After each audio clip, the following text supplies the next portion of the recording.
Hi everyone, today I'm going to show you the dress that I finished and I've got some fabrics to show you as well.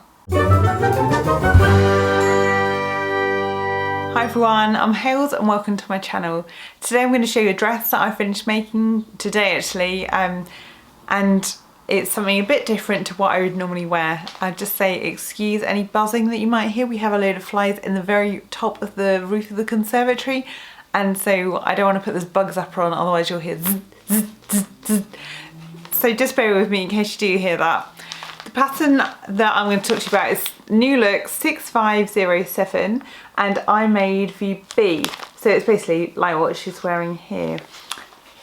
Now it's not something I would normally choose. I thought that was something really different. I wouldn't normally go for an off the shoulder, but I do own a couple of strapless bras, so I knew that I'd be okay on that front, but I didn't know what kind of fabric to choose. But I thought, why don't I just go with a black, because I get sucked into buying all these floral prints, but actually sometimes it's good just to have a basic colour. Now I ordered some fabric online to go for this dress, which was one of the suggested fabrics on the back of the envelope, but the tricky thing about ordering online is that you don't, unless you want to pay to get a sample, because a lot of places charge you for samples, and have to wait like 3 days for that to arrive, then choose and then go back. So I don't know about you, but I just want, if I want to order something and if I want to make a particular pattern, I want to get that fabric fairly soon so then I can do it. I don't have a massive stash, or I do have some fabrics in there, but you know, not the right ones, and not really any plains. But when the fabric arrived, it was just like wearing a bin bag. It was so polyestery, if that's such a word. I just thought, I'm just gonna sweat. It's not good. I thought if anything I could perhaps use it as a lining for something, but it would not be okay to use as the outside fabric. So I went shopping locally, and there was a shop in Ipswich called Crafty Baba. I'm not sure how you pronounce it, but they do sometimes sell on eBay as well, so you might see them. I'm not sure if they have an online shop, but certainly I think that they have a eBay shop. Anyway, they have some cotton voile because I needed 3 meters because this dress has a flounce. That's where the fabric is, because it's not in the main bit of the dress, because that's quite minimal, but it's in all. Oh, you'll see it in a minute, but all this flounce up here because it's 2 layers. So I got a cotton voile because that wasn't too expensive. So, but it was really see-through. Coming voile it's really see-through. So I do have some anti-static lining. So I have lined this dress. The pattern doesn't tell you to line it, but I have lined it. I'm just gonna step back now so you can see rather than me just waffling on. Let me just move my chair out of the way. I'm quite pleased with it actually. The only thing is, because there's no back, like centre pack seam, it's literally, there's no darts or anything. I do have a sway back, and so I'm not really sure how you then take the excess out of like just that bit there when you still need it in at the sides to get it in. I'm not sure. I did make the wrong size, so I've had to literally take it in, but I haven't lined this bit here, but I have just fully lined this dress here, so it's not see-through. And I doubled up the hem, and see if we can step back. So it's just above my knees, because any longer than that and it'd be funny length on me. Now I normally shorten the bodice by 1 inch, and I was all set to do that, but I ironed my pattern pieces, which is the latest thing I've been doing, and I would really recommend it. I know that you should do it, and I never have done before, but it makes it so much easier for cutting out because everything's so flat. But I did that, and then when I got the pattern pieces and I started cutting out, and then realised that I hadn't shortened the bodice by 1 inch. So I don't know whether that's throwing anything off or not. I'll just figure it twill. The front of the dress was a little bit higher than the back of the dress, but when I put it all together, I have no idea which is the front and which is the back, so I just wear it whichever way around. It's basically the same front and back. I'll get up close so you can see. So it's 2 layers. So you have, see, that's why I had to line it. I mean, look, completely see-through. So you have the lower flounce, and then you have the upper flounce, which then sits on the top. And this is the lining there, and then you form the casing and then put the elastic in. Now and it should be, that's how it sits on the envelope, but because I have taken it in a little bit around here, perhaps a little bit too much so, it actually feels more comfortable just slightly up on my shoulders. So, you know, I think it's whichever. But that's the back. So it's a completely different style to what I normally did. I've had to take it in at the waist because it was like a sack. I did it like a sack of potatoes. It was just literally just going like that. It was huge. Let me sit down. Now the pattern pieces, according to my measurements, I should have cut a small, but I think I don't know. It's just a psychological thing of like different sizes in different shops when you buy ready to wear. You have in your head that you are a certain size. So even though my measurements said cut a small, I've never been a small, and I thought there's no way that I'm a small. And the weird thing is, if those exact measurements had medium next to them, then I would have gone, oh yeah, I'll cut that one out. But because it said small, I thought, no, that's not right. So I cut the medium and it was too big. And so I've had to like, because I'd already lined it, because that's the thing about this pattern, you can't really fit it as such because you need like this bit, you need the flounce on there, otherwise there's nothing really holding it together. So it's quite hard to do like a fitting before making the actual garment. It's only when you actually make it and you realise, oh, like each arm, so when it comes up like here, I have taken it in a good inch on either side at the arm closure, the arm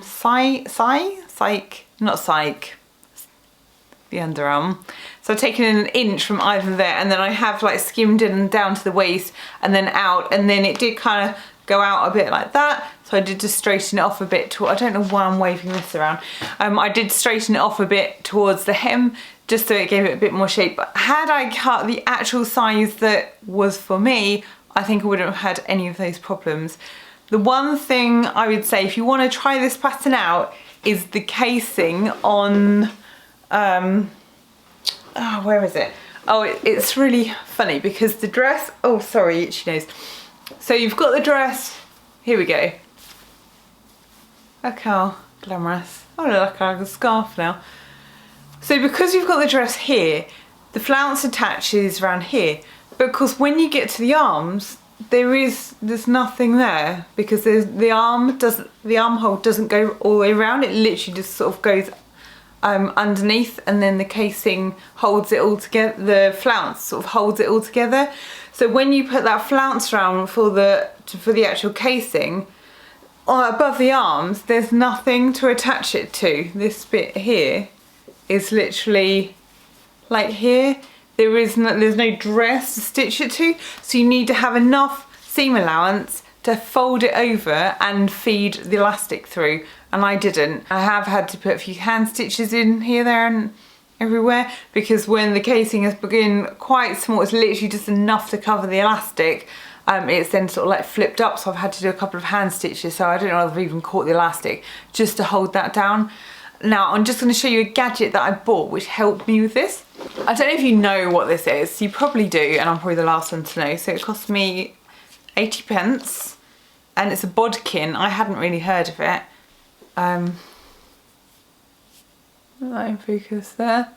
So it has this slide here, so you slide it there and you can have like a little pincer, but if you attach, so when you want to put the elastic through the casing, I had previously been getting the safety pin, and then, you know, you've got a little sort of safety pin and shoving it through, but sometimes the head, to get a long safety pin, the head of that safety pin is usually quite big, and sometimes that's wider than what I can fit in.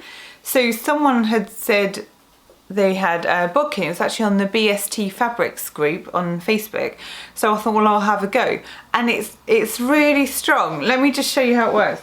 So I have some leftover elastic here. So literally, so I just clip on, clip on, move the slide down. So this kind of locks it into position. And then look, no more of, I don't know if anyone else has this, where safety pins like ping open and then you lose your elastic halfway through. This, I mean, look at that, it's not going anywhere, and so then you can push that through for your casing and it just holds on really tight. So if you haven't got one, go out and get yourself a bodkin. And now I do have some fabrics that are talking of BST. When I bought my bodkin, actually I'm reaching to the side, I'm on t-shirt mode for my daughter again because, you know, she doesn't have nothing to wear and all the t-shirts are just weird in the shops.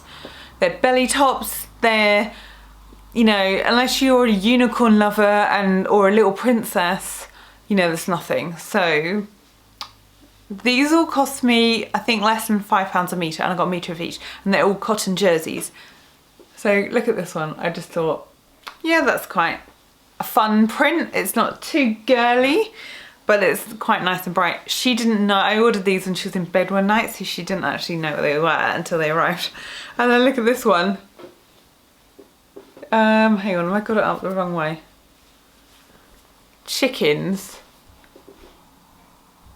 I don't think I could get away with wearing a t-shirt like that. I did say to her she didn't want it as a t-shirt, I could make it into a 90 for her.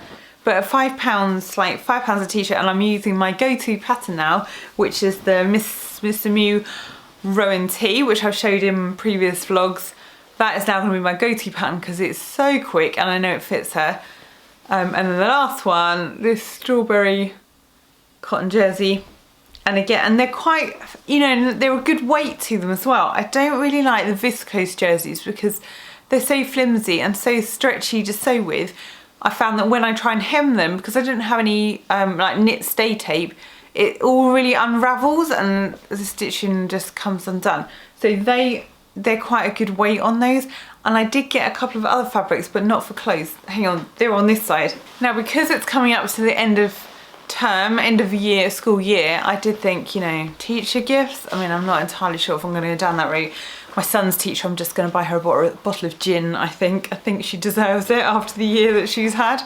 And my daughter, she has, well, you know, there's a TA for this and a TA for that, and then there's two teachers of the job share.